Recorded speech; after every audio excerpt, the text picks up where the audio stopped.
Hello there, Tina here from Miss Daisy Patterns. Today I'm going to be making a quick crafty project, and it's this. It's a Halloween wreath. It basically is made, the structure is made from twigs and then lots of embellishments, but the list of all the materials you need for this is in the description box below.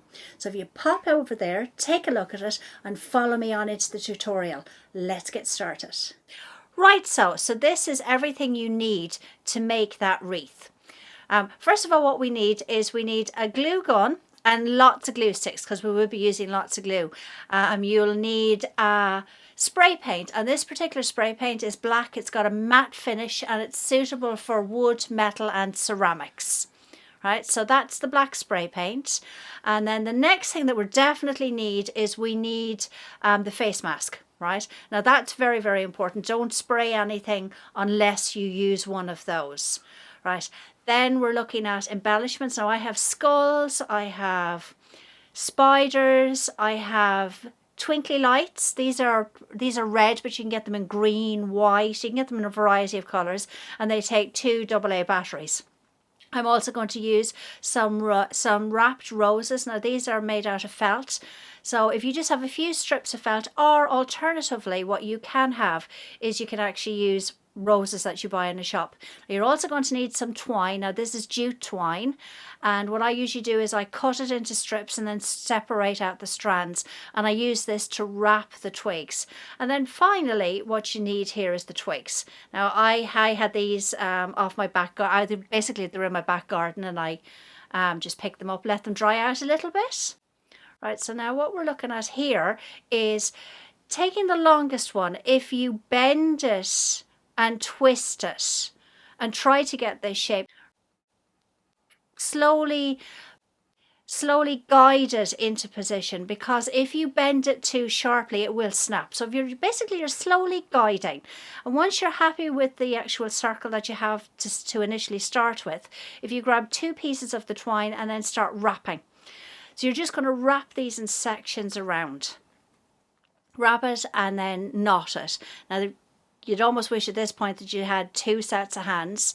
So if you've anyone nearby that can help you, that would be great. But as you can see yourself, you can do it. Right, so you just want to knot that.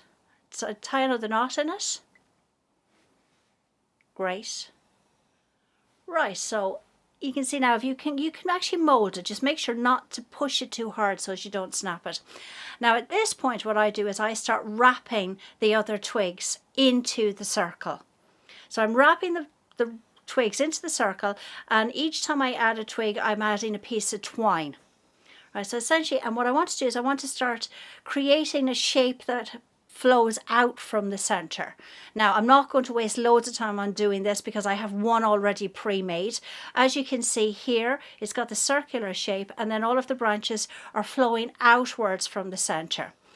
Now what I've done, once all the branches are in place and they're all tied in, what I usually do then is I get the jute and I separate it up into 4 strands. So cut it into longish lengths, separate it into 4 strands, and then wrap that around the circle. So you'll be going in and out of the branches. Right, so you're wrapping around the circle. Great. Okay, and finally what we're going to do, once it's in and out the branches, you've got it to the place that you want it to be, we're just going to finish it off by gluing. So this is where your glue gun comes into play, and you're just going to finish that off there. Right. And that's basically is the foundation structure for everything that you're going to do. Right, so you just wait for that to dry. It doesn't take that long. Once that's dried, yeah, I think it's done now, you can just snip it off with the scissors. Obviously we need scissors. I don't think I mentioned that earlier, but it's okay. So that's that. And right up, as you can see right now, I kind of always have an idea of where the top of it is. Right, so what we're going to do now is we're going to take our wreath, our paint, our spray paint and our mask, and we're going to head outside. Right, so now what we're going to do is, what I've done here basically is I've laid out a piece of cardboard and I'm going to spray on top of that. Now I always use the mask and always make sure that you're spray painting in a well ventilated area. Right, so essentially you just cover this. You're just going to cover the entire wreath, making sure that you get all the branches, and then once it's touch dry, flip it over because you want to spray the other side, and just make sure to get inside the wreath and along the edges as you're doing it. Now what we're going to do is we're going to let that dry and we're going to start on with the roses. Right, so as you can see here, I've 3 made, and we're just going to make an extra one so as that we're going in 3s and 4s to embellish this. Right, so this is the measurements for this piece of felt is actually in the description box below, so don't worry about it, it is there. And in order to make that rose, what you're doing is you fold the piece of felt away from you. So you're creating a triangle, and on that triangle you roll in. So you roll into that point, fold the felt away from you and twist. Now hold on tight at this point. So you're folding away from you and twisting, folding away and twisting. Once you get to this point, press it flat and put in a stitch to hold the entire wrap in place. Now if you don't feel comfortable with wrapping 3 times, you can just roll 1 stitch and then wrap.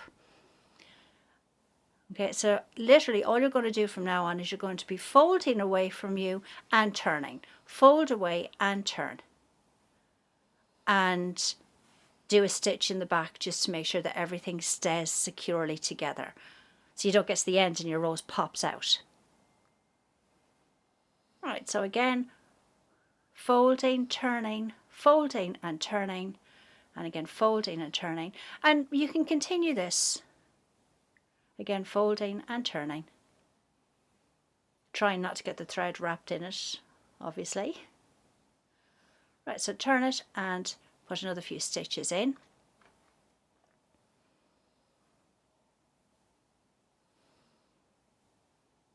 Great.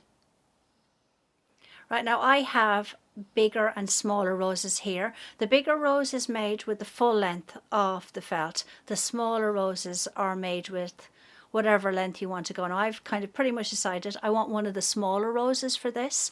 So whenever you feel that the flower is big enough, just snip off the felt that you don't want and then fold the last section in and stitch in place.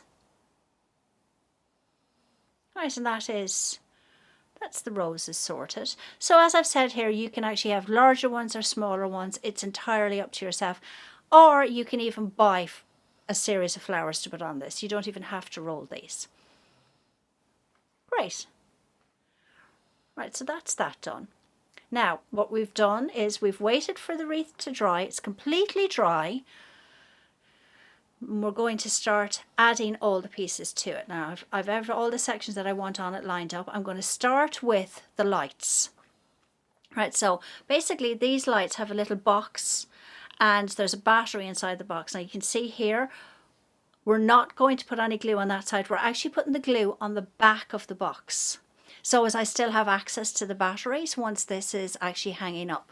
So you put some glue on, and the section that might be the thickest, obviously because this is a natural organic initial base, you're going to have different sizes and widths on this. So if you try to get the box into an area that it's most hidden.